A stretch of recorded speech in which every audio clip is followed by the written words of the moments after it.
Hello children, welcome to असा education. आज हम कर रहे हैं chapter 2 the sound of music के क्वेश्चन आंसर्स और उससे related exercise.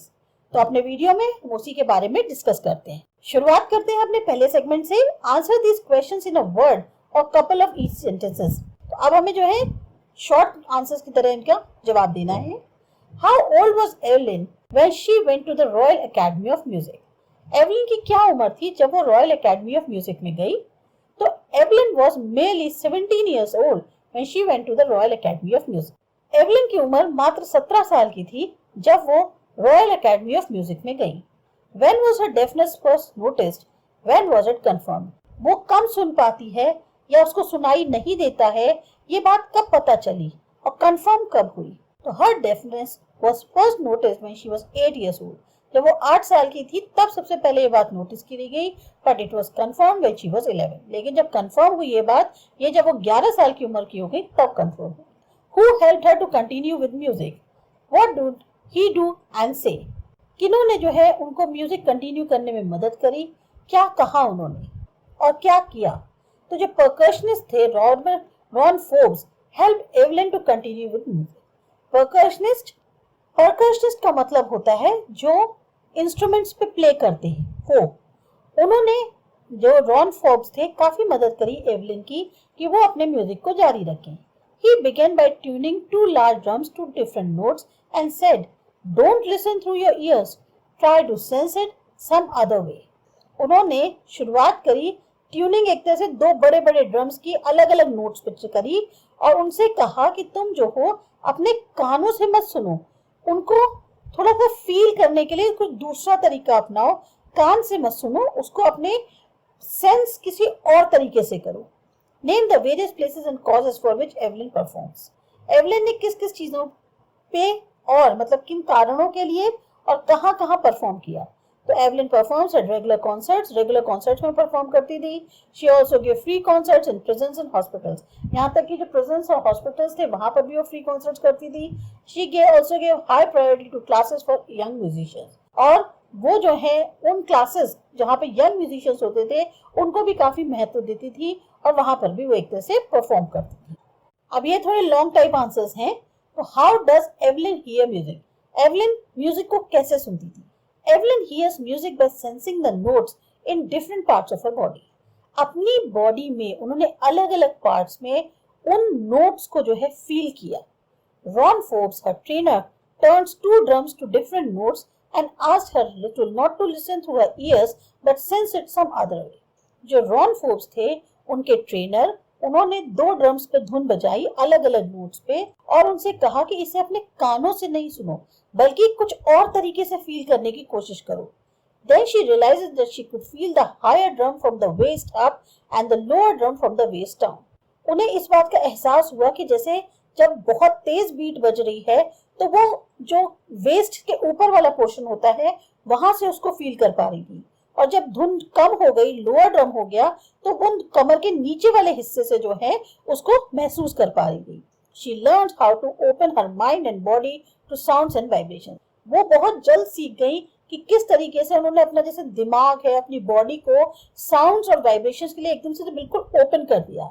Repeating the same exercise with Forbes, Evelyn starts discovering that she can sense certain notes in different parts of her body. अब बार बार ये सेम एक्सरसाइज जब उन्होंने Forbes के साथ करी तो एवलिन जो है वो इस बात को समझने लग गई कि कुछ ऐसे नोट्स हैं जिसको वो महसूस कर सकती है अपनी बॉडी के अलग अलग पार्ट्स में। When she plays the xylophone, she can sense the sound passing up the stick into her fingertip. जब वो xylophone बजाती थी तो जो साउंड है उसको वो महसूस करती थी कि जो स्टिक से वो उनकी फिंगर टिप्स में पास हो रही है। By leaning against the drums, she can feel the resonances flowing into her body.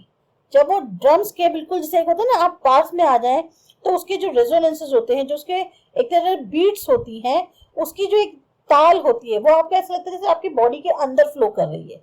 On a wooden platform, she removed her shoes so that vibrations passes through her bare feet and up her legs.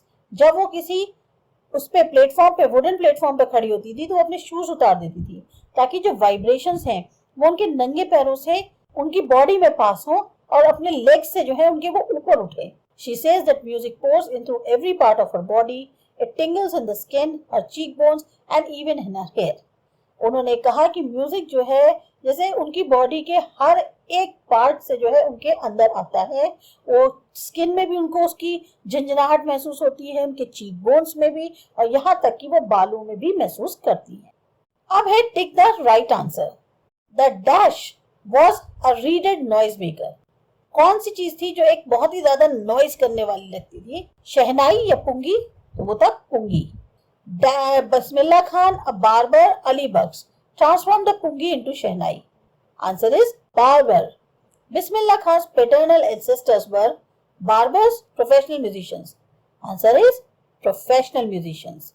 Bismillah Khan learned to play Shehnai from? किससे सीखी उन्होंने? Ali Bugs, पैगंबर बख्श या उस्ताद फैयाज खान से? Answer है अली बख्श से। Bismillah Khan first trip abroad was to Afghanistan, USA और Canada. Answer है अफगानिस्तान।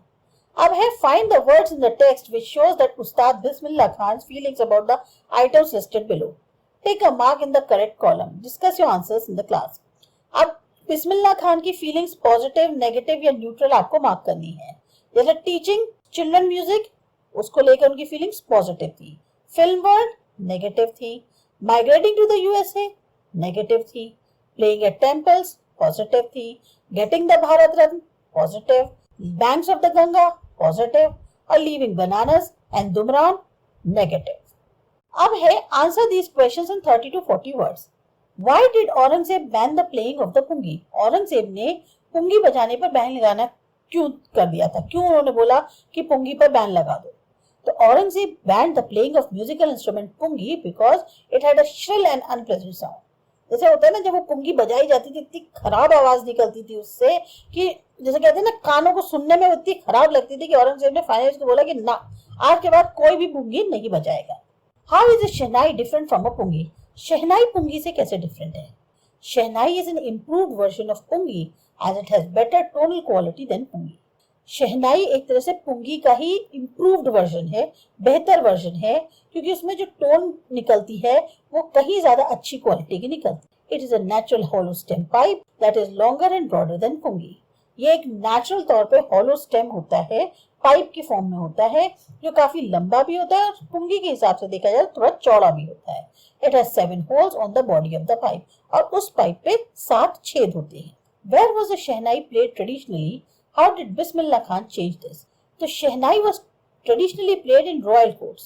जो शहनाई थी वो रॉयल कोर्ट्स में प्ले करी जाती थी, टेम्पल्स में या वेडिंग्स में।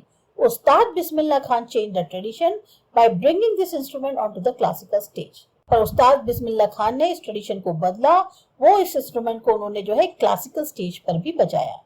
When and how did Bismillah Khan get back his big break? Bismillah Khan को सबसे बड़ा ब्रेक कब मिला?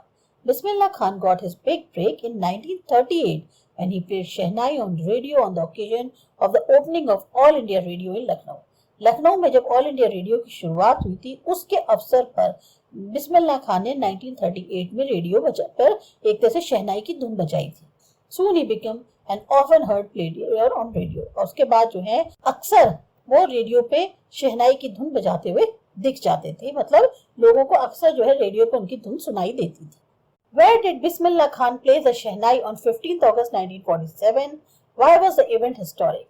बिस्मिल्लाह खान ने शहनाई जो है कहां पर 15 अगस्त 1947 को बजाई थी और वो घटना ऐतिहासिक क्यों है?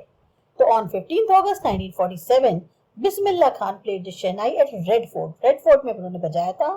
The event was historical because India got independence from the British rule on that day. और ये सबसे ऐतिहासिक क्षण था क्योंकि इस दिन आजादी मिली थी ब्रिटिश रूल से इंडिया को, इसलिए उन्होंने 15 अगस्त 1947 को रेड फोर्ट पर शहनाई बजाई थी। Why did Bismillah Khan refuse to start a shehnai school in the USA? US में जो है बिस्मिल्लाह खान ने एक शहनाई स्कूल स्टार्ट करने से क्यों मना कर दिया? तो Bismillah Khan refused to start a shehnai school in the USA because he did not want to stay away from India.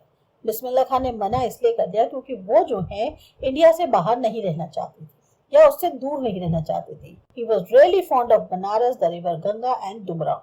वो बहुत ज्यादा उनको जो पसंद था वो बनारस जगह पसंद थी, गंगा नदी पसंद थी और दुमरान पसंद थी। Find at least 2 instances in the text which tell you that Bismillah Khan loves India and Banaras. अब दो ऐसे इंस्टेंसेस बताइए टेक्स्ट में जिसमें आपको पता चले कि बिस्मिल्लाह खान जो है वो इंडिया और बनारस को सबसे ज्यादा प्यार करते थे। तो जो टू इंस्टेंसेस दी गई हैं जिसमें Bismillah Khan love for India और बनारस दिखता है वो है Bismillah Khan refused one of his students offer to start a shehnai school in USA because of his immense love for Banaras, river Ganga and Dumraon. पहला तो यही है कि उन्होंने जो स्टूडेंट का ऑफर था उनका कि आप एक शहनाई स्कूल यूएसए में खोले, उसको उन्होंने मना कर दिया क्योंकि वो जो है बनारस, गंगा नदी और दुमराव से बहुत ज्यादा प्यार करते थे। दूसरा है कि when Khan Sahab was asked by Shekhar Gupta about moving to Pakistan during partition, he said that he would never leave Banaras. दूसरी घटना तब की है जब खान साहब ने उनसे कहा, खान साहब को जो है शेखर गुप्ता ने पूछा कि क्यों नहीं पाकिस्तान जो है चले चलते हो पार्टीशन के दौरान, तो उन्होंने कहा वो बनारस छोड़कर कभी नहीं जाएंगे।